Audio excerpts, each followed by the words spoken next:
Hello नमस्कार दोस्तों, स्वागत है आपका सिविल्स एजुकेशन में। यूपी पीसीएस आरओ के लिए टेस्ट नंबर 5 पीसीएस मंत्रा की टेस्ट सीरीज कर रहे हैं। और माफ़ कीजिएगा यार, ये टेस्ट थोड़ा सा लेट हो गया, डिले हो गया।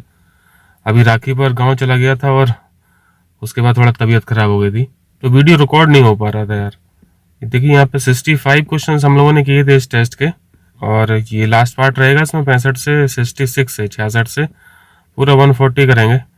देखिए यहाँ पे 66 देखते हैं हम लोग। यहाँ तक हो गया था ना, 65 तक हो गया था। चलिए यहाँ पे 66 देखिए। बताइए यहाँ पे कौन सा सम्मिलित नहीं है। पहला है यहाँ पे शोषण के विरुद्ध अधिकार अनुच्छेद आर्टिकल 23 और 24 लिखा हुआ है, ये तो करेक्ट लिखा है। कल्चर और ये एजुकेशन से संबंधित अधिकार जो है वो आर्टिकल 29 और 30 में, ये भी सही बात है। स्वतंत्रता का अधिकार 19 से 22 में है, ठीक है। धर्म की स्वतंत्रता का अधिकार जो है वो 26 से 28 में नहीं है, ये 25 से 28 में है, ठीक है। आर्टिकल 25, 26 और 27 और 28 ये धर्म की स्वतंत्रता के अधिकार है। डी ऑप्शन यहाँ पे गलत है। 67 देखिए, यहाँ पे रिट के बारे में क्वेश्चन पूछा गया है। सुप्रीम कोर्ट आर्टिकल 32 के तहत रिट इशू करता है, और हाई कोर्ट जो है वो आर्टिकल 226 के तहत रिट इशू करता है। रिट इशू में पावर किसकी ज़्यादा है? हाई कोर्ट्स की ज़्यादा होती है। यहाँ पे पूछा है किस रिट के द्वारा न्यायालय सार्वजनिक प्राधिकारियों से उनके कार्यों और उसे नकारने के संबंध में पूछताछ करता है। जैसे मैं इसका एक एग्जांपल दूँ तब आप ठीक से समझ पाएंगे इसको। जैसे आप 60+ हो गए, ठीक है, आप जॉब में थे, सरकारी नौकरी में थे, आप रिटायर हो गए, आपकी पेंशन रुकी हुई है, ठीक है, आपकी पेंशन सैंक्शन नहीं हो रही है, आपको पेंशन नहीं मिल पा रही है, काफ़ी दिन से लंबित है, पेंडिंग में है।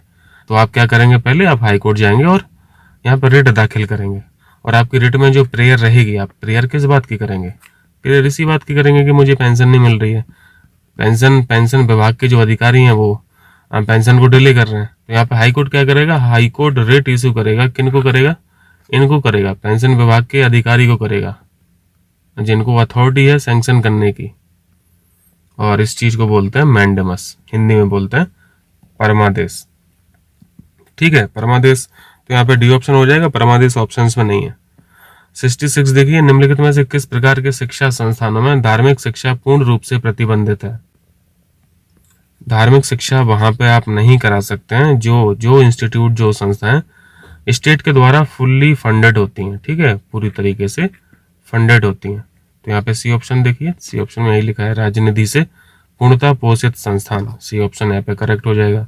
69 देखिए, यहाँ पे सुमेलित कौन सा नहीं है? आर्टिकल 34 फंडामेंटल राइट को सशस्त्र बलों पर लागू करने से संबंध में यहाँ पे संसद की शक्ति के बारे में बताया गया है। 34 में ऐसा लिखा है? ऐसा 34 में नहीं लिखा है, आर्टिकल 33 में लिखा है, ठीक है। और बेसिकली हम लोग आर्टिकल 34 पढ़ते किस लिए हैं? मार्शल लॉ पढ़ते हैं इसमें, है ना, मार्शल लॉ। ये जो सेकंड पॉइंट लिखा है इसमें उल्टा लिख दिया। 33 की बात ये लिखनी चाहिए, मूल अधिकारों को सशस्त्र बलों पर लागू करने के संबंध में यहाँ पे पार्लियामेंट की पावर है, और आर्टिकल 34 में मार्शल लॉ है, ठीक है। यहाँ पे ये आपस में उल्टे लिखे हैं। तो यहाँ पे गलत पूछा था ना, तो 1 और 2 गलत हो जाएगा। और तीसरा जो पॉइंट है ये तो सही लिखा है, आर्टिकल 35 में फंडामेंटल राइट के उपबंधों को प्रभावी करने के लिए विधान है, ठीक है। तो यहाँ पे करेक्ट आंसर ये है। चलिए 70 देखिए, भारतीय संविधान के प्रारंभ में मूल अधिकार के रूप में संपत्ति के अधिकार की व्यवस्था किस अनुच्छेद में थी? ये पहले फंडामेंटल राइट हुआ करता था, राइट टू प्रॉपर्टी, है ना। तो ये अब फंडामेंटल राइट तो नहीं है, अब तो 300A में पहुंच गया है, और ये अब लीगल राइट है, ठीक है। अब ये FR नहीं है। तो ये जो पहले फंडामेंटल राइट था, इसको लीगल राइट कब बनाया गया, या फिर फंडामेंटल राइट से कब हटाया गया?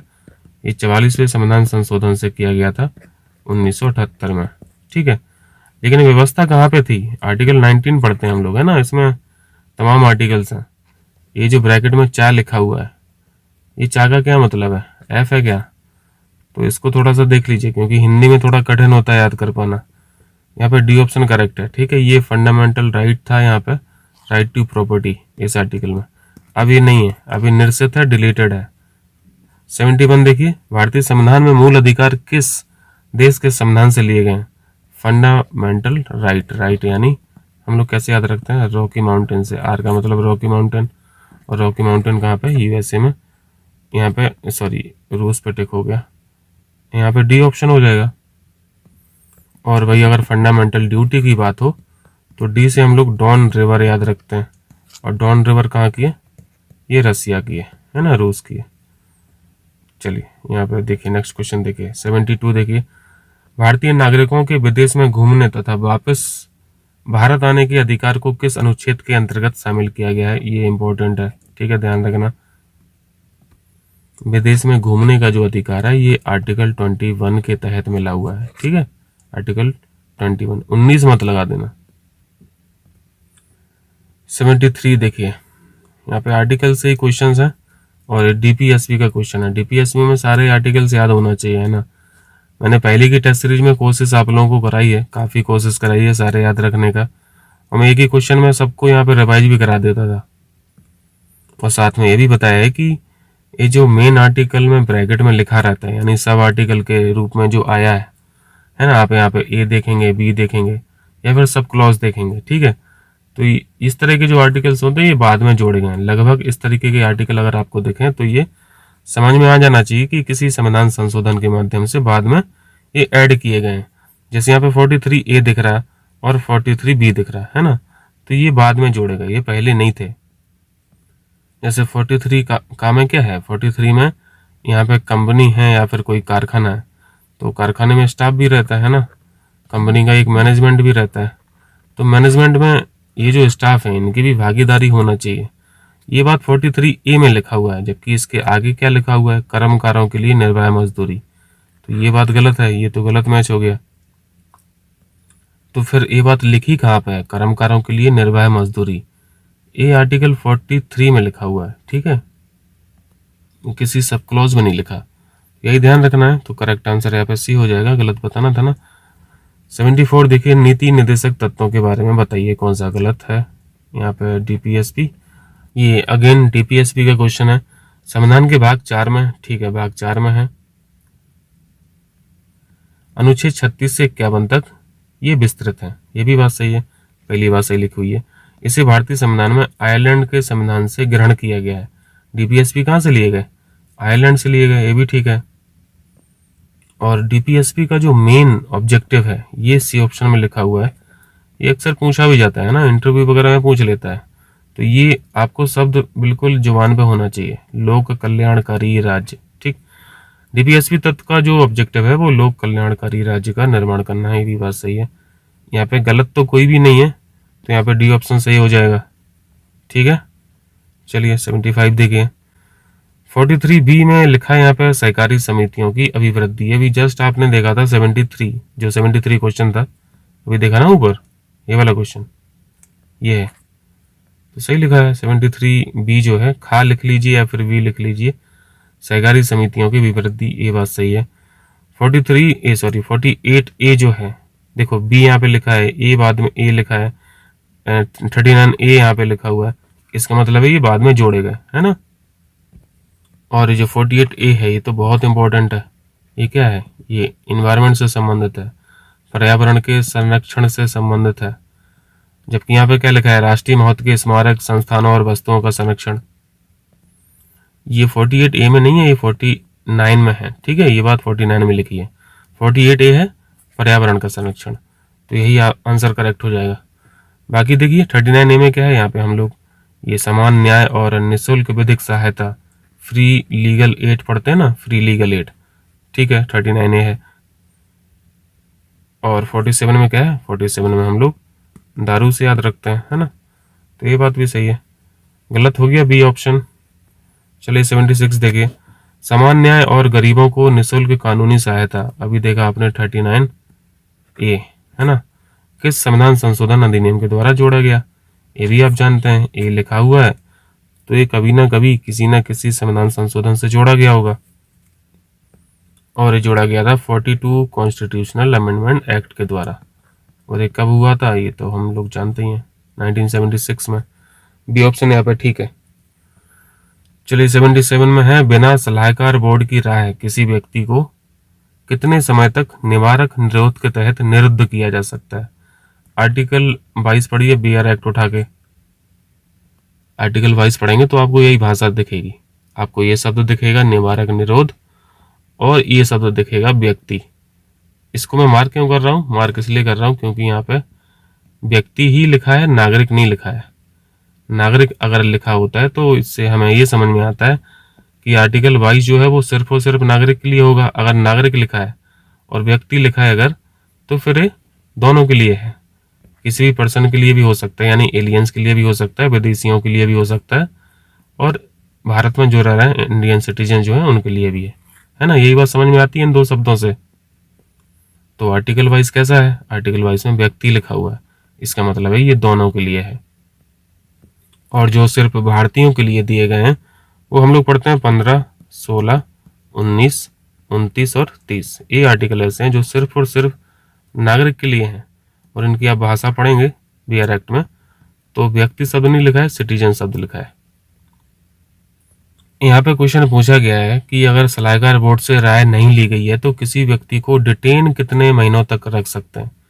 ये पहली व्यवस्था थी 3 महीने तक, ठीक है। 3 महीने तक आप किसी व्यक्ति को, आपका मतलब यहाँ पे पुलिस से है, ठीक है। डिटेंशन या फिर बंदी जो रखा जा सकता है किसी व्यक्ति को, सस्पेक्टेड व्यक्ति को पुलिस रख सकती थी 3 महीने तक, लेकिन इसको घटा के फिर 2 महीना कर दिया गया, ठीक है। तो यहाँ पे एक क्वेश्चन और बन जाता है कि ये 3 महीने से 2 महीना जो हुआ है टाइम कम, ये कब हुआ था? ये 44वें संविधान संशोधन से हुआ था 1978 में, ठीक है। ये बात भी ध्यान रखना है। यहाँ पे 2 क्वेश्चन 2 फैक्ट आपने सीख लिए। देखिए नेक्स्ट क्वेश्चन देखिए 78 है। सरकारी क्षेत्र में सामान्य वर्ग के आर्थिक रूप से कमजोर व्यक्तियों यानी ईडब्ल्यूएस जो है के लिए आरक्षण की व्यवस्था किस संविधान संशोधन से की गई है? ये तो आसान सा क्वेश्चन है, फैक्चुअल क्वेश्चन है। 103वां संविधान संशोधन था, ठीक। वही जो 10% है ना ईडब्ल्यूएस के लिए, ये संविधान संशोधन तो अभी हुआ था 2019 में। तो दोनों याद रखना, ईयर भी याद रखना है, संविधान संशोधन नंबर भी याद रखना है, और ये 10% का तो फैक्ट कॉमन है। 79 है, संविधान में केंद्र राज्य संबंधों का विवरण, ये जो सेंट्रल स्टेट रिलेशन है किस पार्ट में पढ़ते हैं? आपको इसी टेस्ट में सारे रिवाइज मैंने कराए हैं, पार्ट नंबर 11, सी ऑप्शन ठीक है यहाँ पे। चलिए 80 देखिए, किस संविधान संशोधन के तहत शिक्षा को राज्य सूची से समवर्ती सूची में शामिल किया गया? स्टेट लिस्ट से कॉन्करेंट लिस्ट में शिक्षा का जो सब्जेक्ट है ये किस संविधान संशोधन से किया गया? पहली बात ये सीखो कि ये जो एजुकेशन का मैटर है, सब्जेक्ट है, ये अब किस लिस्ट में है, ये क्वेश्चन में इन्होंने बता दिया। नहीं पता हो तो ये जान लीजिए, शिक्षा का जो मैटर है, शिक्षा का जो विषय है, ये समवर्ती सूची का विषय है, पहली बात। और एक आपका यहाँ पे होमवर्क है, यहाँ पे हमें 2-3 एग्जाम्पल्स आप लोग बताइए कमेंट करके कि कौन कौन से सब्जेक्ट ऐसे हैं जो स्टेट लिस्ट से कॉन्करेंट लिस्ट में जोड़े गए थे, ठीक है। फिलहाल यहाँ पे जो क्वेश्चन है शिक्षा का जो मैटर है ये 42 से कॉन्करेंट लिस्ट में लाया गया था। यहाँ पे करेक्ट आंसर हो जाएगा ए ऑप्शन, ठीक, 1976 में। 81 है, समस्त भारत या इसके किसी भाग में कानून बनाने का अधिकार किसे दिया गया है? तो ये तो बहुत ही आसान क्वेश्चन है। हाईएस्ट लॉ मेकिंग बॉडी जो है वो कौन सी है? हाईएस्ट लॉ मेकिंग बॉडी किसे बोला जाता है? पार्लियामेंट को बोला जाता है ना, संसद ही है। तो यहाँ पे करेक्ट आंसर भी हो जाएगा। चलिए 82 देखिए, केंद्र और राज्यों के मध्य सामूहिक महत्व के विषयों की जांच एवं बहस के लिए अंतरराज्यीय परिषद का गठन, ये आर्टिकल भी पूछा जाता है। गठन कौन करता है ये भी पूछा जाता है। तो ये जो इंटर स्टेट काउंसिल है, ये आर्टिकल तो बिल्कुल भी नहीं भूलना है, आर्टिकल 263, ठीक है। यहाँ पे 3 फैक्ट जानिए आप। देखिए गठन की अगर बात हो तो गठन प्रेसिडेंट करते हैं, ठीक है, प्रेसिडेंट करते हैं, ये साफ साफ 263 में लिखा हुआ है। दूसरी बात है कि ये जो परिषद है इसको चेयर कौन करता है, यानी अध्यक्ष कौन होते हैं? तो अध्यक्ष होते हैं प्राइम मिनिस्टर साहब, ठीक है। और तीसरी बात है मेंबर, यानी सदस्य कौन होते हैं इस काउंसिल के? परिषद है, काउंसिल है तो मेंबर से ही बनी होगी, तो मेंबर होते हैं राज्यों की। ये परिषद है तो राज्यों के जो सीएम रहेंगे वो रहेंगे मेंबर, ठीक। ये आपको 3 फैक्ट याद रखना है। यहाँ पे गठन की बात हुई थी तो करेक्ट आंसर हो जाएगा डी। 83 देखो, केंद्र एवं राज्यों के बीच कराधान व्यवस्था का निर्धारण की सिफारिश राष्ट्रपति से कौन करता है? इसको मैंने कई बार आपको एग्जाम्पल्स के तहत बताया है कि राज्यों के जो सीएम हैं ये फाइनेंस कमीशन के आगे हाथ जोड़ के खड़े रहते हैं ये बात अब आपको यहाँ से समझ में आएगी। देखिए, कराधान की व्यवस्था किस राज्य को कितना पैसा जाना है, कितना बांटना है, कितना देना है, ये फाइनेंस कमीशन रिकमेंड करता है, ठीक है, प्रेसिडेंट साहब को। तो यहाँ पे जो राज्यों के सीएम हैं, ये फाइनेंस कमीशन की जी हुजूरी करेंगे कि नहीं करेंगे? बिल्कुल करेंगे। हमें भी 100-200 करोड़ ज्यादा दिला दो, है ना। तो यहाँ पे करेक्ट आंसर बी ऑप्शन हो जाएगा। फाइनेंस कमीशन का गठन जो है वो कौन करता है? प्रेसिडेंट करते हैं, आर्टिकल 280 में। ठीक, चलिए देखिए 84। देखिए, आनंदपुर साहिब प्रस्ताव का संबंध किससे है? मैं जस्ट फैक्चुअल है, याद रखो इसको। ये सेंट्रल स्टेट रिलेशन से संबंधित है। ये पार्ट 11 में उल्लिखित है, ठीक है। केंद्र राज्य संबंध किसमें? पार्ट 11 में। देखिए 85, संयुक्त राज्य लोक सेवा आयोग गठन कौन करता है? यहाँ पर संयुक्त एक शब्द लिखा है, इसको ध्यान रखना, ज्वाइंट लिखा है, ठीक है। Joint state public service commission, GSPSC। अब चूंकि यहाँ पे राज्य लिखा है तो यहाँ पे विधानमंडल मत लगा देना, ठीक है। राज्यों का जो विधानमंडल है, लेजिस्लेचर है, ये नहीं होगा। करेक्ट आंसर होता है इसका संसद। ज्वाइंट वाली अगर बात हो तो ये गठन का काम करती है संसद। हाँ, रिकमेंड जरूर करती है स्टेट जो है, ठीक है। चलिए 86 है, भारतीय संसद द्वारा बनाए गए कानून लागू होंगे। पहला ऑप्शन लिखा है भारतीय क्षेत्र के अंदर, ठीक है। भारत के अंदर रह रहे हो, भारत की जमीन पर रह रहे हो, तब तो लागू होंगे ही। और अगर आप विदेश में भी रह रहे हैं और सिटीजन हैं, तब भी लागू होंगे। विदेशों में रह रहे भारतीय नागरिकों पर, ये भी सही है। विश्व में कहीं भी भारतीय नागरिकों की संपत्ति पर, ये भी सही है। भारत में जो संपत्ति है वो तो ठीक है, उस पर तो लागू होते ही हैं। आपकी किसी देश में अगर संपत्ति है, उस पर भी संसद द्वारा बनाए गए कानून लागू होंगे, ध्यान रखना ये बात। तो यहाँ पे करेक्ट आंसर क्या हो जाएगा? सभी हो जाएगा। 87 देखिए, प्रशासनिक सुधार आयोग का गठन किसकी अध्यक्षता में किया गया था? ये तो कई बार पूछा भी गया है ना। पहला जो प्रशासनिक सुधार आयोग बनाया गया था, गठन किया गया था 1966 में, और इसको चेयर किया था मोरारजी देसाई साहब ने। बी ऑप्शन यहाँ पे ठीक है। आगे आइए, यदि केंद्र सरकार किसी राज्य सरकार द्वारा ऋण लेने पर गारंटी देती है तो ये गारंटी किस पर आधारित होगी? सरकार को जो भी पैसा चाहिए खर्च करने के लिए या फिर किसी को उधार देना है, तो पैसा आएगा कहाँ से? CFI से आएगा ना, कंसोलिडेटेड फंड ऑफ इंडिया से आएगा। तो इसी पे भारित होगा। बी ऑप्शन ठीक है। जल्दी से बताइए होमवर्क में 200 आर्टिकल 266 और 267 के बारे में बताइए। ये दोनों आर्टिकल क्या कहते हैं, क्या उल्लेख है इन दो आर्टिकल्स में? देखिए 89, संविधान के किन अनुच्छेद के बीच केंद्र एवं राज्यों के बीच प्रशासनिक संबंधों की व्याख्या की गई है? देखिए पार्ट नंबर 11 आप देखो, कायदे से देखो, वेयर एक्ट में कितने डिवीजन में ये किया गया है पार्ट को, तब वहां पे आपको पिक्चर जो है ना वो क्लियर होगी। आर्टिकल 256 से 263 का जो डिवीजन है, ये प्रशासनिक संबंधों की यहाँ पे व्याख्या की गई है, ठीक। बी ऑप्शन यहाँ पे करेक्ट है, 256 से 263। और 263 क्या है? अभी देखा था ना, इंटर स्टेट काउंसिल्स पढ़ी थी आपने 263 में। देखिए 90, समाजवादी पार्टी की स्थापना यहाँ पे इन्होंने पूछा है। एक ऑप्शन है यहाँ पे 1980 में बीजेपी का गठन हुआ था, है ना, स्थापना हुई थी इस पार्टी की। और 92 में ये सपा समाजवादी पार्टी। और 84 की बात करें तो यहाँ पे BSP का गठन हुआ था, ठीक है। BSP पार्टी की स्थापना की गई थी। क्वेश्चन में समाजवादी पूछा था, सी ऑप्शन यहाँ पे ठीक है। 91 है, निम्न में कौन सा राजनीतिक दल राष्ट्रीय दल नहीं है? नेशनल लेवल का यहाँ पे कौन सा पार्टी नहीं है? National party. अभी प्रेजेंट में 8 पार्टी ऐसी हैं जिनको राष्ट्रीय दल का दर्जा मिला हुआ है। इन 8 में कौन सी नहीं है? राष्ट्रवादी कांग्रेस है, भारतीय कम्युनिस्ट पार्टी भी है, और नेशनल पीपुल्स पार्टी भी है, आम आदमी पार्टी नहीं है। ये ऑप्शन ठीक है। देखिए 92, देखिए 92 है, किसी दल को राष्ट्रीय दल के रूप में मान्यता पाने के लिए निम्न में कौन सी दशा पूरी करनी होती है? देखिए यहाँ पे 3-4 कैटेगरी होती हैं। राष्ट्रीय दल के रूप में मान्यता जब मिलती है तो आप कुछ क्राइटेरिया जो है वो फुलफिल आपको करने चाहिए आपकी पार्टी को। जैसे अगर सीटों की बात करें तो लोकसभा के चुनाव में अगर आपके पास 2% सीटें हैं आपकी पार्टी के पास, तब भी आप नेशनल पार्टी हैं। दूसरा क्राइटेरिया होता है राज्य पार्टी का दर्जा, लेकिन कितने स्टेट्स में होना चाहिए? कम से कम 4 में होना चाहिए। 4 या फिर 4+ में अगर आप स्टेट लेवल की पार्टी हैं, आपको दर्जा प्राप्त है, तब भी आप नेशनल पार्टी हैं। जैसे यहाँ पे देखिए पहले ऑप्शन में लिखा है कम से कम 4 राज्यों में राज्य स्तरीय दल के रूप में मान्यता, ये ऑप्शन यहाँ पे ठीक है। बाकी यहाँ पे लोकसभा की जो सीटें हैं उनमें से 2% सीटें अगर आपकी पार्टी के पास हैं तो ये वाला ऑप्शन यहाँ पे दिया नहीं है, ये ऑप्शन ठीक है।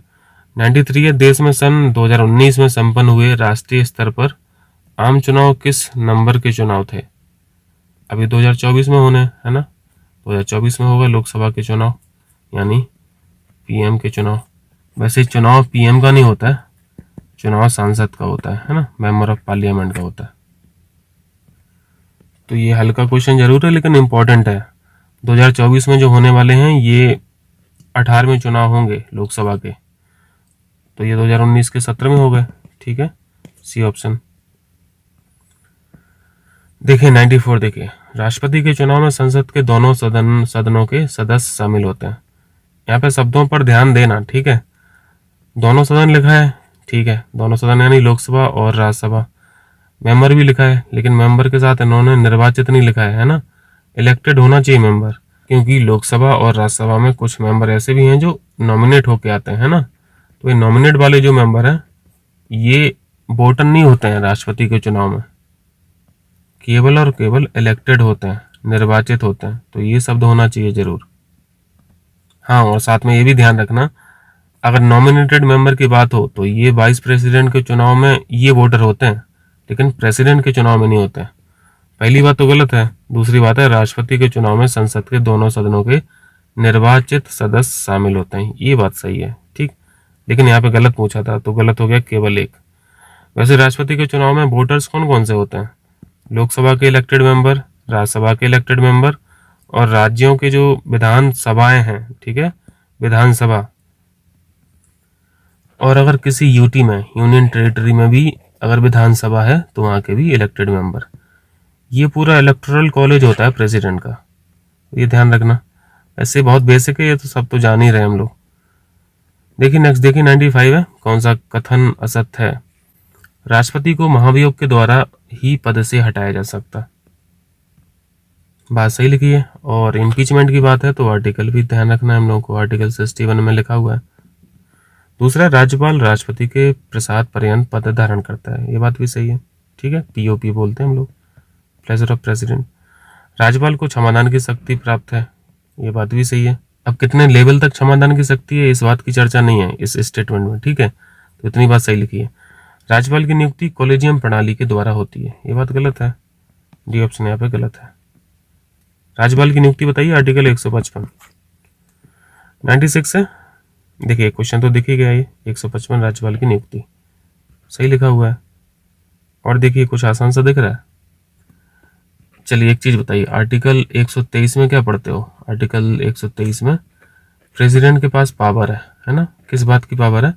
अध्यादेश जारी करने की। अध्यादेश को क्या बोलते हैं इंग्लिश में? ऑर्डिनेंस बोलते हैं। तो आपको स्टेट पे जाना है, राज्यपाल के पास जाना है, तो आपको क्या करना है? सिंपली 2 को उठा देना है एक की जगह, तो ये बन जाता है 213। तो 213 में क्या हो जाएगा? यहाँ पे राज्यपाल के पास शक्ति है अध्यादेश जारी करने की।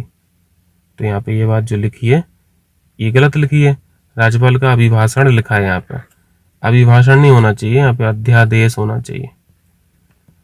तो आसान हो गया, सी ऑप्शन गलत लिखा हुआ है। बाकी चीजें सही हैं। 153 में प्रत्येक राज्य के लिए एक राज्यपाल और 174 में विधानसभा का विघटन। देखिए 97 देखिए, भारतीय संविधान के सशक्त केंद्र के साथ संघीय व्यवस्था का रूप कनाडा के संविधान से लिया गया है। ये हम लोग पढ़ते हैं ना, फेडरल फीचर पढ़ते हैं, फेडरल के साथ साथ यूनिटरी फीचर भी पढ़ते हैं। अगर किसी कॉन्स्टिट्यूशन का झुकाव यूनिटरी की तरफ है तो इसका क्या मतलब है? इसी का मतलब है सशक्त केंद्र, ठीक। बेसिकली इसको एकात्मकता बोलते हैं, एकात्मकता। और ये चीज एडॉप्ट कहाँ से की गई है? कनाडा से ली गई है। ये बात जो लिखी है ना सही है। भारत में कोई भी व्यक्ति राष्ट्रपति पद के लिए पुनर्निर्वाचित नहीं हो सकता, ये तो गलत है। पुनर्निर्वाचित रीइलेक्ट तो हो ही सकता है। राष्ट्रपति संसद के किसी भी सदन का सदस्य हो सकता है, ठीक है। यहाँ पे मेंबर तो हो सकता है लेकिन रिजाइन करना पड़ता है अगर प्रेसिडेंट का पद धारण कर रहा है तो तो ये गलत है। डी ऑप्शन बहुत इंपॉर्टेंट है, कई बार पूछा है, ध्यान रखना इसका। थर्ड, ये जो तीसरी अनुसूची है, पहले तो तीसरी अनुसूची बताइए किससे संबंधित है।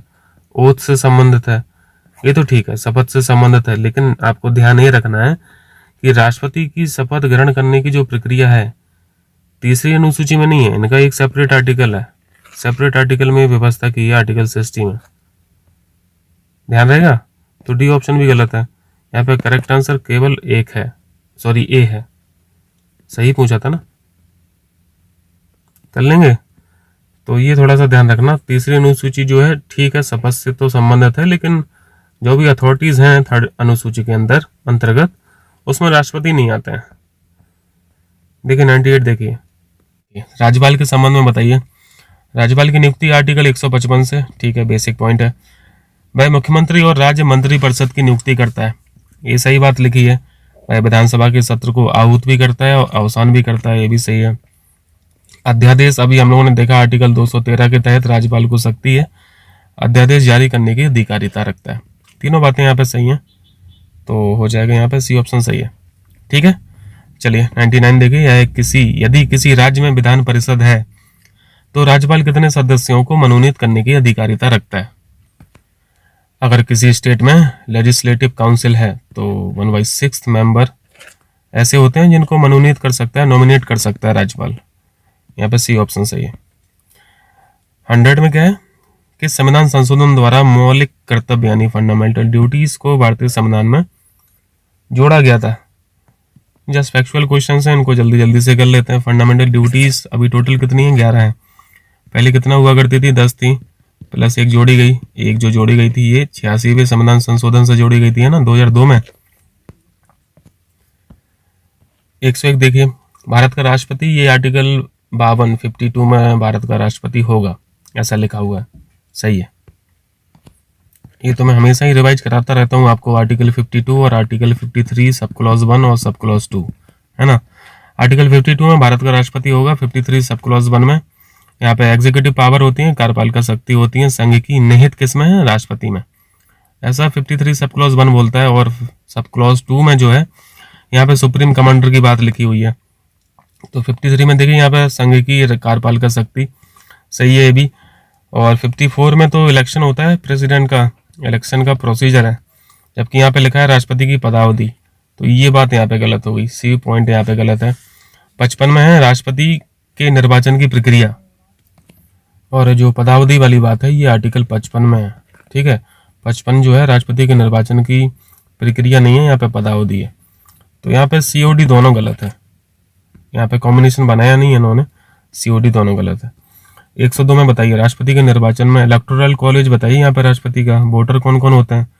राज्यसभा के इलेक्टेड मेंबर होते हैं, लोकसभा के इलेक्टेड मेंबर होते हैं, और विधान परिषद जो है, सॉरी विधानसभाएं जो है राज्यों की, इनके भी इलेक्टेड मेंबर है। मैं यहाँ पे इलेक्टेड को ई से लिख दे रहा हूँ, इलेक्टेड यानी निर्वाचित जो होते हैं, नॉमिनेशन वाले नहीं। और अगर यूटी में कोई विधानसभा है तो यहाँ से भी जो इलेक्टेड मेंबर होंगे वो भी वोटर्स होंगे, ठीक है। तो यहाँ पे पहली बात पढ़िए, राज्यों की विधानसभाओं के सभी सदस्य, यहाँ पे सभी लिखा है तो गलत हो गया, सभी नहीं होगा, केवल निर्वाचित होगा। दिल्ली और पांडुचेरी विधानसभाओं के सदस्य, यहाँ पे भी इन्होंने निर्वाचन वाला शब्द नहीं लिखा है। दिल्ली, पांडिचेरी, जम्मू कश्मीर संघ राज्य क्षेत्र की विधानसभाओं के निर्वाचित सदस्य, ये बात सही है, ठीक है, सी ऑप्शन सही है। यहाँ पे बाकी राज्यसभा, लोकसभा और विधान सभाओं के बारे में नहीं है, चर्चा नहीं की है, बस यूटी के बारे में क्वेश्चन पूछा गया था, तो ठीक है, हम लोग समझते हैं इसको। 103 देखिए, राज्य की संघ की कार्यपालिका शक्ति राष्ट्रपति में निहित होगी, ठीक है, ये आर्टिकल 53 सब क्लॉज 1 में लिखा हुआ है।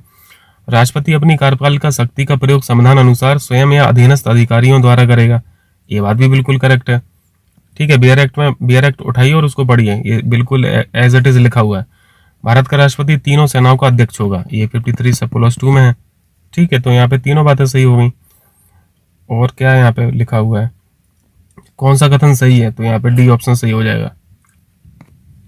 देखिए 104 देखिए, फंडामेंटल ड्यूटीज के बारे में बताएं। Fundamental duties part number 4A है ना, 4A। देखिए, माता पिता और अभिभावक अपने 8 से 14 वर्ष के बच्चे जो हैं इनके लिए शिक्षा के अवसर प्रदान करेंगे। 8 से 14 नहीं होता है, 6 से 14 है, ठीक है, 6 से 14 है, पहली बात गलत हो गई। ये फंडामेंटल ड्यूटी नंबर कौन सी है, 11वीं नंबर की है, ठीक है, जो 86वें संविधान संशोधन से जोड़ी गई थी बाद में 2002 में। 2002 है कि 2003 है, थोड़ा सा बताइएगा कंफर्म करके। तो गलत तो यही हो गया, ये ऑप्शन हो गया, बाकी सब सही लिखा हुआ है। पॉज कर लेना वीडियो, ठीक है, और इसको बाकी तीनों को पढ़ लेना। मैं इसको पढ़ नहीं रहा हूँ, मैं थोड़ा सा स्पीड अप कर रहा हूँ इसको। 105 देखिए, कोई भी व्यक्ति राष्ट्रपति के लिए निर्वाचित होने के लिए तभी एलिजिबल होगा जब वह, बताइए यहाँ पे एलिजिबिलिटी पूछा है राष्ट्रपति के निर्वाचन के लिए। तो यहाँ पे साफ साफ दिख रहा है, बहुत बड़े बड़े शब्दों में लिखा हुआ है 30 वर्ष। 30 वर्ष नहीं होता है, 35 साल होना चाहिए उसकी कम से कम उम्र, तब वो एलिजिबल होगा। बाकी सब सही है। दूसरी बात जो है वो हटा दो। अच्छा, यहाँ पे गलत ही पूछा है ना, तो केवल 2 हो जाएगा, ठीक है, केवल 2। सिटीजन होना चाहिए भारत का, लाभ का पद जो है ऑफिस ऑफ प्रॉफिट जो है वो धारण नहीं करना चाहिए इनको, ठीक है। चलिए 106 देखिए, राज्यपाल के संबंध में बताइए कौन सा कथन गलत है। इसका कार्यकाल 5 वर्ष होता है, ठीक है, नॉर्मली 5 वर्ष ही होता है। एक राज्यपाल एक से ज्यादा राज्यों के राज्यपाल का पदभार ले सकता है, ये बात भी ठीक है। चार्ज ले सकता है वो 2 स्टेट्स के, 3 स्टेट्स के भी। जब तक राज्यपाल के उत्तराधिकारी का चयन नहीं कर लिया जाता, वह अपने पद पर कार्य करता रहेगा, ठीक है, ये बात भी सही है। राज्यपाल का कार्यकाल पूर्ण होने तक वह पुनः नियुक्त नहीं हो सकता, ये बात गलत है। वो यहाँ पे मैं री इलेक्ट लिख रहा था, री इलेक्ट हो सकता है, ठीक है, री इलेक्ट हो सकता है, ये बात गलत है। क्वेश्चन के हिसाब से डी ऑप्शन सही है। चलिए 107 देखिए, यदि किसी व्यक्ति को राज्यपाल के रूप में तभी नियुक्त किया जा सकता है जब वह, राज्यपाल की एज कितनी होना चाहिए। प्रेसिडेंट के केस में अभी आपने देखा 35 एज होना चाहिए, और यहाँ पे राज्यपाल के केस में भी 35 होना चाहिए। चलिए 108, निम्न में से किसकी नियुक्ति राष्ट्रपति द्वारा नहीं की जा सकती। देखिए, महान्यायवादी यानी attorney general of India AGI, महाधिवक्ता यानी एडवोकेट जनरल जो स्टेट्स के होते हैं, ठीक है, महाधिवक्ता ये स्टेट्स के होते हैं, यानी राज्य सरकार का जो सबसे बड़ा वकील है वो महाधिवक्ता है, ठीक है। ये 165 में है ना, 165 में, इसको वेरीफाई करना। ये सारे क्वेश्चंस पूछे गए आर्टिकल्स में। महालेखा परीक्षक इनको बोलते हैं कैग, CAG साहब, और राजभाषा आयोग का अध्यक्ष। देखिए स्टेट लेवल की बात कौन सी है यहाँ पे, महाधिवक्ता की है, तो इनको कौन इलेक्ट करेगा, कौन यहाँ पे नियुक्ति कौन करेगा, यहाँ पे तो राज्यपाल आ जाएंगे ना, यानी गवर्नर आ जाएंगे, तो यही हो जाएगा करेक्ट आंसर। राष्ट्रपति द्वारा इनकी नियुक्ति नहीं की जाएगी, बी ऑप्शन यहाँ पे, ठीक है। 109 देखिए यहाँ पे, भारत शासन अधिनियम 1858 जो था, इसके संबंध में कौन सी बात गलत है। 1858 याद आ रहा, कंपनी का शासन पूरी तरीके से खत्म कर दिया गया था 1858 के एक्ट के द्वारा, है ना, क्योंकि उससे 1 साल पहले 1857 की जो रिवोल्ट थी, एक डर पैदा तो हो ही गया था, है ना, तो अब लॉलीपॉप देने की जरूरत थी। तो देखिए यहाँ पे कौन कौन से लॉलीपॉप दिए गए थे और कुछ नए नए प्रोविजन किए गए थे। यहाँ पे एक पोस्ट का निर्माण किया गया था स्टेट लेवल की, जिसे बोलते हैं सेक्रेटरी, है ना, सचिव का पद यहाँ पे नया यहाँ पे सृजित किया गया था, क्रिएट किया गया था, और कंपनी का शासन खत्म हो गया था। अब भारत पे जो शासन करेगा वो कौन करेगा, वो डायरेक्ट करेंगी महारानी, ऐसी बात थी 1858 में। देखिए पहली बात, इसके तहत भारत का शासन व्यवस्था पर महारानी का नियंत्रण हो गया, सही बात है। इसने भारत के राज्य सचिव पद को समाप्त कर दिया, पद को समाप्त नहीं किया, पद को सृजित किया है, ठीक है, ये तो पद आया था, तो ये तो गलत हो गया, बी ऑप्शन सही है। गवर्नर जनरल का पदनाम बदलकर भारत का वायसराय कर दिया, ये बात भी ठीक है। बताइए पहला वायसराय कौन था 1858 के समय पे, कौन था यहाँ पे, जल्दी से बताइए कमेंट करके, ठीक। भारत का प्रथम वायसराय लॉर्ड कैनिंग था। अब इन्होंने दे दिया इसका आंसर, अब मत कमेंट कीजिए, इन्होंने लिख दिया नीचे, ये बात भी सही है, बी ऑप्शन यहाँ पे गलत है, ठीक है। चलिए 110 देखिए, भारतीय संविधान में सशक्त केंद्र के साथ संघीय व्यवस्था, ये क्वेश्चन तो अभी किए थे हम लोग शायद मैचिंग में, ये कनाडा से लिया गया। फेडरल प्लस यूनिटरी फीचर जो है ये कनाडा से लिए गए हैं। 111 है, 1 नवंबर 1949 को भारत को अंगीकार करते समय संविधान के कितने अनुच्छेद प्रभावी हो गए थे। ये फैक्चुअल क्वेश्चन है, याद रखना है आपको। 16 आर्टिकल्स ऐसे थे जो अंगीकार करते समय इफेक्ट में आ गए थे। 112 है, भारत शासन अधिनियम 1935 के प्रावधानों के संदर्भ में बताइए। कुछ जो मोटी बातें हैं इस एक्ट में वो हम लोग पढ़ते हैं डायरकी के बारे में, है ना, द्वैत शासन के बारे में। प्रांतों में अलग सीन था और केंद्र स्तर पर अलग था। जैसे एक एक्ट हम लोग पढ़ते हैं 1919 का, यहाँ इसने क्या किया था, यहाँ पे प्रांतों में द्वैत शासन आ गया था, है ना। लेकिन यही प्रांतों में जो द्वैत शासन था ये 1935 में खत्म कर दिया गया और केंद्र में आ गया। द्वैत शासन का मतलब तो समझते होंगे ना, मैं पूरी उम्मीद करता हूँ कि समझते होंगे आप ये शब्द द्वैत शासन। द्वैत शासन का मतलब ये था कि दो लोग शासन कर रहे थे, ठीक है, अलग अलग सब्जेक्ट थे और अलग अलग सब्जेक्ट अलग अलग हाथों में थे। अलग अलग का मतलब यहाँ पे दो ही लोगों से है, एक है वाइसराय, आप वाइसराय समझ लीजिए, और दूसरी तरफ है ये जो मंत्री बनाए गए थे, ठीक है, उनकी काउंसिल में जो मंत्री हुआ करते थे, मंत्रियों को अलग सब्जेक्ट देते थे और ये जो वाइसराय थे इनके पास मजबूत विषय रहते थे, मजबूत जैसे डिफेंस वाले हुए या फिर फाइनेंस वाले हुए, पैसा वाले जो सब्जेक्ट हुए, ये सारे जो विषय रहते थे इनके पास खुद रहते थे। बाकी जो सोशल वेलफेयर के जो सब्जेक्ट हुआ करते थे, जैसे कृषि हुआ, सिंचाई हुआ, स्वास्थ्य वगैरह हुआ, ये सब छोड़ दिया था मंत्रियों पे। यानी जिम्मेदारी वाले जो विषय थे ये करना था मंत्रियों को, और इनके पास पैसा ऐसा तो था नहीं, पैसे वाले विषय थे इनके पास। तो जो इस तरह की व्यवस्था थी ना, इसे द्वैत शासन बोला जाता है। ट्रांसफर्ड सब्जेक्ट वगैरह आप लोगों ने पढ़ा होगा पॉलिटी में। देखिए इसने केंद्र में द्वैत शासन व्यवस्था समाप्त कर दी। 112 में जो लिखा है पहला पॉइंट, ये सही है कि गलत है, बताइए जल्दी से। अभी आपने सीखा ना, समाप्त थोड़ी ना हुई थी, समाप्त हुई थी लेकिन प्रांत में हुई थी। अगर यहाँ पे केंद्र की जगह प्रांत लिखा होता तब सही था, केंद्र में तो स्टार्ट हुई थी, तो पहली बात गलत हो गई।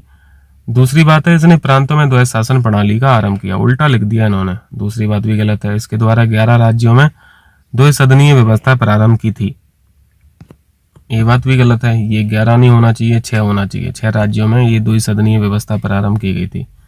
यहाँ पे कोई भी सही नहीं है, डी ऑप्शन यहाँ पे सही हो जाएगा। ठीक है, आगे चले। 113 है, संविधान सभा की प्रारूप समिति का सदस्य कौन नहीं था। ये बहुत कॉमन सा क्वेश्चन है। टोटल मेंबर जो थे वो 7 थे, 1+6 ऐसे समझिए। ये एक जो लिखा ये कौन थे, ये तो ड्राफ्टिंग कमेटी के जो चेयरमैन थे, जल्दी से बताइए कौन थे। ये तो बाबा साहब थे ना, अम्बेडकर साहब थे, डॉक्टर अम्बेडकर साहब। और बाकी जो 6 थे, ये 6 पूछा जाता है, इन 6 में कौन नहीं था ये अक्सर पूछा जाता है। तो इसमें ऑप्शन इतने ईजी हैं कि आप आराम से लगा लोगे। यहाँ पे JL नेहरू का नाम लिखा है, ड्राफ्टिंग कमेटी के मेंबर थोड़ी ना थे, ये ऑप्शन सही है, बाकी सभी लोग थे। देखिए 114, कौन से प्रावधान 1833 के चार्टर अधिनियम में किए गए थे। 1833। अब यहाँ पे सीधा बिजनेस पे आ जाइए आप, है ना, कंपनी के बिजनेस पे, क्योंकि मेन पॉइंट जो हम लोग पढ़ते हैं यही पढ़ता है। पहली बात है ईस्ट इंडिया कंपनी के व्यापारिक कार्यों को बंद कर, ठीक है, ये बिजनेस तो पूरा बंद कर दिया गया था 1833 से, उसे विशुद्ध प्रशासनिक निकाय यानी एडमिनिस्ट्रेटिव बॉडी बना दिया गया। ये बात ठीक है, यही हम लोग पढ़ते हैं इस एक्ट के बारे में। सिविल सेवकों की भर्ती एवं चयन हेतु खुली प्रतियोगिता व्यवस्था आरंभ की गई थी, ये गलत है। ये तो इसकी शुरुआत की गई थी 1853 से, है ना, 1853 से शुरुआत की गई थी, दूसरी बात सही नहीं है। कंपनी के राजनीतिक और वाणिज्यिक कार्यों को यहाँ पे जो सेग्रीगेट किया गया था ये भी गलत है, ये 1833 से नहीं था, ये तो पिट्स इंडिया एक्ट से हुआ था 1784 में, है ना, ये पृथक्करण 1784 में हो गया था। तो तीसरा भी गलत है, दूसरा भी गलत है, केवल एक सही है। चलिए नेक्स्ट देखिए। संविधान सभा की गठित समितियों में समिति एवं उनके अध्यक्ष से संबंध में सम्मिलित कौन सा नहीं है। प्रांतीय संविधान समिति जो है, जब भी प्रोविंस की बात आती है फिर प्रांत की बात आती है तो पटेल साहब, है ना, पटेल साहब यहाँ पे याद आते हैं। JB कृपलानी नहीं है, पटेल साहब है, सरदार पटेल। ये ऑप्शन यहाँ पे गलत मैच है। प्रारूप समिति भीमराव अम्बेडकर साहब, ठीक है। संचालन समिति राजेंद्र प्रसाद साहब, ठीक है। सर्वोच्च न्यायालय की ये जो एडॉक कमेटी थी S बरदाचारी, ये भी ठीक है। ये ऑप्शन यहाँ पे गलत है। 116 देखें, उद्देशिका आधारशिला है तो संविधान उस पर खड़ी अट्टालिका है, ये किसने कहा था, ये किसका स्टेटमेंट था, इंपॉर्टेंट है। इस तरह के जो स्टेटमेंट हैं ये मुख्य परीक्षा में लिखने के लिए काम आते हैं, तो ध्यान रखा कीजिए। सुभाष कश्यप करेक्ट आंसर है, ठीक है। बाकी अम्बेडकर साहब ने ये जो संविधान की आत्मा बोला था, ये किसको बोला था, आर्टिकल 32 को बोला था, ठीक है, आर्टिकल 32 को, यानी रिट वाला जो था, क्योंकि रिट से ही अल्टीमेटली आपको जस्टिस मिल रहा है। ये बात अब आप लोग समझते हैं अच्छे से। देखिए 117, निम्नलिखित में से किस अधिनियम के प्रावधानों को हितैषी निरंकुशवाद का नाम दिया गया? ये बोला जाता है 1909 का जो एक्ट था, मर्ले मिंटो एक्ट है ना, इसने क्या किया था कि कम्युनलिज्म के लिए जाना जाता है, ये सेपरेट इलेक्टोरल के लिए जाना जाता है। ठीक है, तो यहाँ पे ये ऑप्शन सही हो जाएगा। 118 देखें, निम्नलिखित में से किस अधिनियम के द्वारा भारत में दास प्रथा को विधि विरुद्ध घोषित किया गया था? ये काम किया गया था 1833 का जो चार्टर एक्ट था, इसके द्वारा। और फाइनली 1843 में पूरी तरीके से दास प्रथा को खत्म कर दिया गया था। यहाँ पे करेक्ट आंसर है सी ऑप्शन। 119 देखें, संविधान की प्रस्तावना विधायिका की शक्ति का स्रोत है एवं उसकी शक्तियों पर प्रतिबंध लगा सकती है।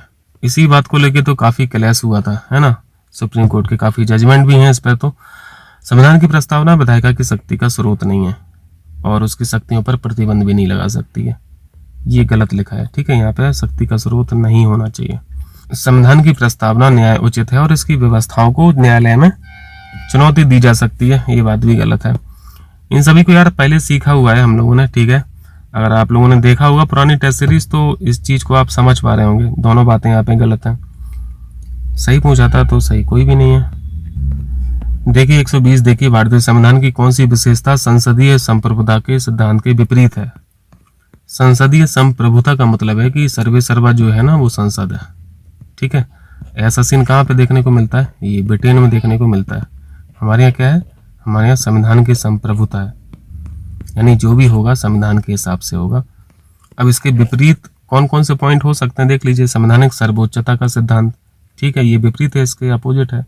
शक्तियों के पृथक्करण का सिद्धांत, ये भी बिल्कुल अपोजिट है। न्यायिक समीक्षा का सिद्धांत, ये भी बिल्कुल अपोजिट है। सभी हो जाएगा करेक्ट आंसर।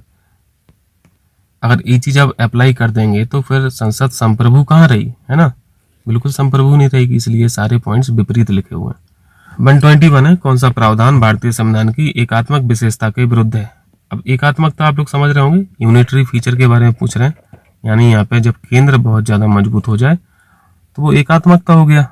पहली बात है आपातकाल का प्रावधान जो है ये तो यूनिटरी फीचर को यहाँ पे रिप्रेजेंट करता है, तो ये इसके विरुद्ध नहीं है ना, एकात्मकता के विरुद्ध नहीं है, ये तो उसके पैरेलल में। ठीक है, केंद्र सरकार के एजेंट के रूप में राज्यपाल की नियुक्ति, ये भी यूनिटरी फीचर है, यानी एकात्मकता है। अखिल भारतीय सेवाएं लिखा है और स्वतंत्र न्यायपाल का प्रावधान। यहाँ पे जो डी पॉइंट है ये एकात्मकता को शो नहीं कर रहा है, डी ऑप्शन यहाँ पे सही है। समझ आ रहा ना। 122 है, भारतीय संविधान की कौन सी विशेषता संयुक्त राज्य अमेरिका के संविधान से नहीं ली गई है? देखिए यहाँ पे समवर्ती सूची कॉन्करेंट लिस्ट का प्रावधान तो ये यूएसए से नहीं लिया गया है, ये तो ऑस्ट्रेलिया से लिया गया है। पहली बात गलत हो गई। अवशिष्ट शक्तियों का केंद्र में निहित होना, ये बात भी यूएसए से नहीं थी, ये कनाडा की बात थी, कनाडा के संविधान से लिया गया था। विधि द्वारा स्थापित प्रक्रिया, लॉ एस्टेब्लिश बाई प्रोसीजर, है ना, ये जापान की खूबी थी, ये जापान के संविधान की खूबी है। तो ऑस्ट्रेलिया से तो सॉरी यूएसए से तो कुछ नहीं लिया गया, सभी हो जाएगा आंसर। 123 है, भारतीय संविधान की प्रस्तावना के संबंध में कौन से कथन गलत हैं? आर्टिकल 368 में क्या है? यहाँ पे संसद को शक्ति दी गई है संविधान में संशोधन करने की, ये बात बिल्कुल ठीक है। यहाँ पे देखिए एक बात तो हम लोग जानते हैं प्रस्तावना के बारे में, ये जो प्रियम्बल है भारतीय संविधान का ये न्याय उचित नहीं है। ठीक है, न्याय उचित का मतलब होता है ये चैलेंजेबल नहीं है। तो पहली बात सही लिखी है इन्होंने, प्रस्तावना में कोई भी संशोधन जो होगा वो केवल आर्टिकल 368 के अधीन ही होगा। दूसरी बात है प्रियम्बल को केवल एक बार ही अमेंड किया गया है, दूसरी बात भी सही है। तो यहाँ पे दोनों सही है, गलत पूछा था तो गलत कोई भी नहीं है, डी ऑप्शन यहाँ पे राइट है। देखिए 124 देखिए, विधान परिषद के विषय में बताइए। विधान परिषद, एक हम लोग विधानसभा पढ़ते हैं, एक विधान परिषद पढ़ते हैं। जैसे केंद्र स्तर पर लोकसभा पढ़ते हैं और राज्यसभा पढ़ते हैं, तो इसको आप स्टेट की राज्यसभा समझ लीजिए। ठीक है, ये हर स्टेट में तो है नहीं, कितने स्टेट में है ये कमेंट करके बताइए। इसको अपर हाउस भी बोलते हैं, स्टेट का अपर हाउस, स्टेट लेजिस्लेचर का अपर हाउस बोलते हैं। इसकी स्थापना या फिर उन्मूलन का अधिकार आर्टिकल 169 के तहत अंतर्गत संसद को है। ये आर्टिकल बहुत इंपॉर्टेंट है, इसको ध्यान रखना। आर्टिकल 169, इसके तहत क्या होता है, स्टेट का जो अपर हाउस है इसकी स्थापना की जा सकती है और इसका उन्मूलन भी किया जा सकता है इसी आर्टिकल के तहत। पहली बात सही होगी। विधान परिषद के सदस्यों की कुल संख्या राज्य की विधानसभा सदस्यों की कुल संख्या के 2/3 से अधिक नहीं होगी। ये 2/3 नहीं होता, 1/3 होगा। यानी अपर हाउस की जो स्ट्रेंथ है वो लोअर हाउस की स्ट्रेंथ का 1/3 ही होगा, इससे ज्यादा नहीं होगा। अगर कम की बात करें तो मिनिमम मेंबर कितने हो सकते हैं, 40 मेंबर हो सकते हैं। और विधान परिषद का जो मेंबर होता है उसे क्या बोलते हैं, MLC बोलते हैं, है ना, मेंबर ऑफ लेजिस्लेटिव काउंसिल। और विधानसभा का जो मेंबर होता है उसे बोलते हैं MLA, member of legislative assembly. तीसरा पॉइंट देखिए, इसके तहत इसके 1/12 सदस्यों का चुनाव कम से कम 3 वर्ष पूर्व स्नातक कर चुके व्यक्तियों द्वारा किया जाता है। देखिए, ये जो विधान परिषद का जो चुनाव होता है इसमें निर्वाचन कैसे कैसे होता है, ये कैटेगराइजेशन कैसे कैसे किया गया है, ये पता होना चाहिए। जैसे 1/3 सदस्य जो है वो विधानसभा द्वारा इलेक्ट होते हैं, 1/3 जो होते हैं वो स्थानीय स्वशासन के द्वारा होते हैं, स्थानीय स्वशासन की जो संस्था है। और 1/12 जो है स्नातकों द्वारा, 1/12 लिखा है ना यहाँ पे, 1 और 3 सही है, 1 और 3 सही है। देखिए 125 निम्नलिखित में से कौन कौन से प्रस्ताव सिर्फ लोकसभा में ही प्रस्तुत किए जा सकते हैं। लोकसभा में कौन बैठा है, लोकसभा में रूलिंग पार्टी बैठी है ना, साथ में अपोजिशन पार्टी भी बैठी है। देखिए यहाँ पे अविश्वास प्रस्ताव लिखा है, अविश्वास ये अपोजिशन पार्टी प्रस्तुत करती है इनके खिलाफ, रूलिंग पार्टी के खिलाफ। निंदा प्रस्ताव ये भी अपोजिशन पार्टी यहाँ पे रूलिंग पार्टी के खिलाफ निंदा प्रस्ताव प्रस्तुत करती है। यहाँ पे पार्टी से मतलब है कि इनके जो सांसद होंगे, है ना, अपोजिशन पार्टी के भी यहाँ पे सांसद होंगे, तमाम पार्टी के सांसद होंगे। तो 1 और 2 हो गया। देखिए 126 संविधान के किस अनुच्छेद के अनुसार राष्ट्रपति को परामर्श देने के लिए एक मंत्री परिषद होगी। ये तो बहुत इंपॉर्टेंट आर्टिकल होता है ना, 126 आर्टिकल 74। राष्ट्रपति को परामर्श देने के लिए एक मंत्री परिषद होगी। राष्ट्रपति जो भी काम करेंगे ना इनसे पहले पूछना पड़ेगा, लिखित रूप में इनको बताना पड़ेगा। 127 देखिए, प्रधानमंत्री के संबंध में कौन सा कथन सही है। प्रधानमंत्री दोनों सदनों में से किसी भी सदन का सदस्य हो सकता है, ठीक है। प्रधानमंत्री राष्ट्रपति के प्रसाद पर्यंत पद धारण करता है, ये भी सही है। वह बहुमत दल का नेता होता है, ये भी सही है। यहाँ पे सभी सही हो जाएगा। आसान सा प्रश्न था 128। देखिए, राष्ट्रपति पर महाभियोग चलाए जाने के लिए न्यूनतम कितने सदस्यों के हस्ताक्षर आवश्यक होना चाहिए। इम्पीचमेंट जो है वो आर्टिकल 61 में है, राष्ट्रपति का 61 ही है ना। और यहाँ पे जो न्यूनतम सदस्य चाहिए जिनके हस्ताक्षर चाहिए होते हैं वो चाहिए 1/4। यहाँ पे 14 दिन पहले बताना भी पड़ता है राष्ट्रपति को, ठीक है। 129 है, संविधान के किस अनुच्छेद में राज्य का महाधिवक्ता पद का प्रावधान है। ये आपको मैंने बताया था अभी पहले पिछले क्वेश्चन में, आर्टिकल 165 ना, बी ऑप्शन हो जाएगा। चलिए 130 देखिए, विधान परिषद के बारे में बताइए। ये अपर हाउस जो है लेजिस्लेटिव काउंसिल, यह भारत के सभी राज्यों में, ये बात गलत है।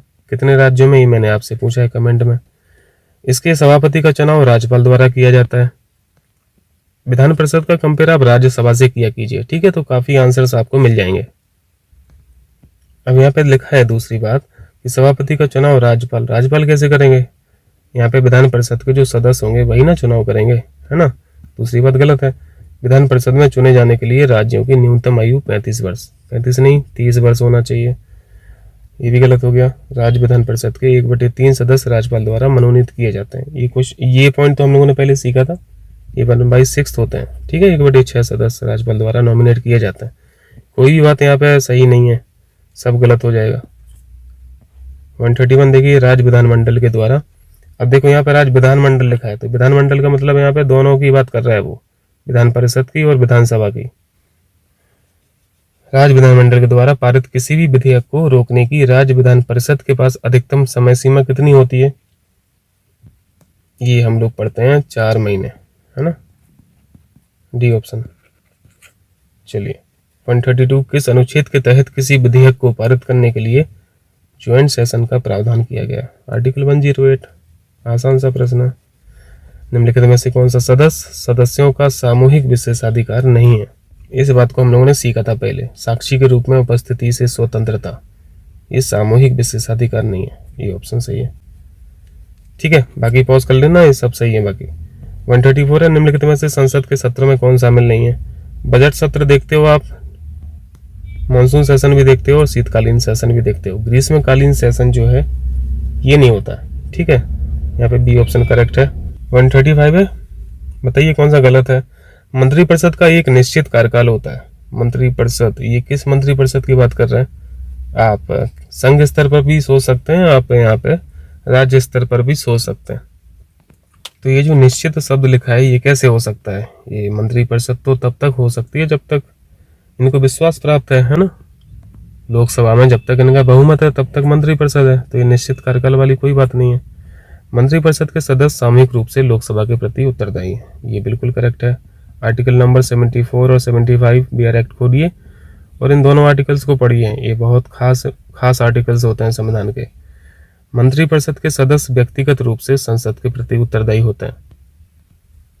तो ये जो व्यक्तिगत रूप लिखा है ये कोई बात नहीं है ऐसी, गलत लिखा है। सामूहिक रूप से लोकसभा के प्रति उत्तरदायी हैं। ठीक है, जो दूसरी बात है वही सही है, तीसरी बात गलत है।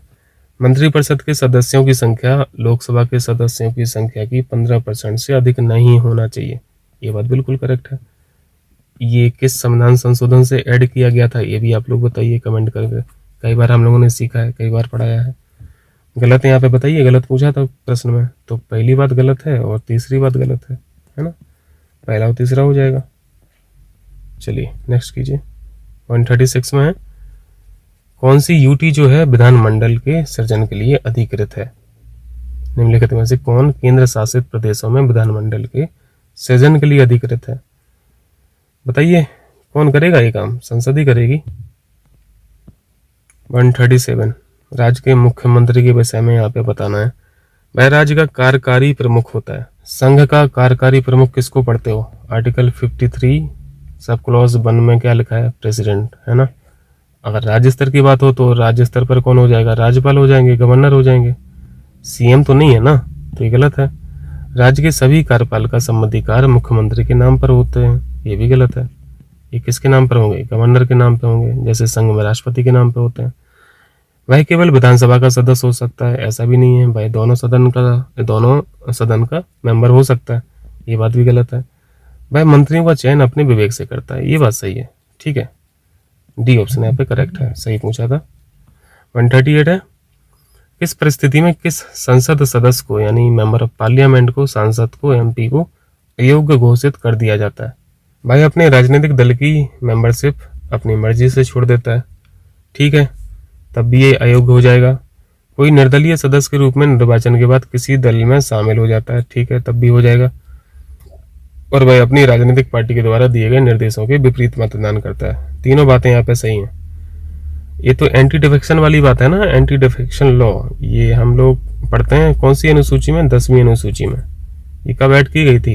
ये 1985 में की गई थी।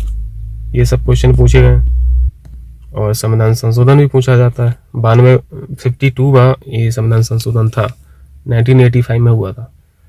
139 है, संसद के किसी सदस्य द्वारा वाद विवाद को समाप्त करने के लिए लाया जाने वाला प्रस्ताव, इसको क्या बोला जाता है? ये वाद विवाद को समाप्त करने का प्रयास किया जाता है कटौती प्रस्ताव द्वारा। चलिए आगे देखिए, यहाँ पे राज्य हैं और लोकसभा में आवंटित सीटें हैं। किस स्टेट में लोकसभा की कितनी सीटें हैं ये बताना है। राजस्थान में कितनी सीटें हैं? 25 हैं। पंजाब में 13 सीटें हैं, गोवा में 2 हैं और बिहार में 40 हैं। डी ऑप्शन यहाँ पे गलत मैच है। यूपी में कितनी है लोकसभा की सीटें? 80 हैं। ठीक है भैया, तो ये टेस्ट नंबर 5 हम लोगों ने कर लिया, ये आज यहाँ पे खत्म हो गया। टेस्ट नंबर 6 में मिलेंगे। अब अगला वीडियो आपको मिलेगा, ये जो हम लोग हिंदी प्रिपरेशन कर रहे हैं उस प्लेलिस्ट में आपको नेक्स्ट वीडियो मिलेगा।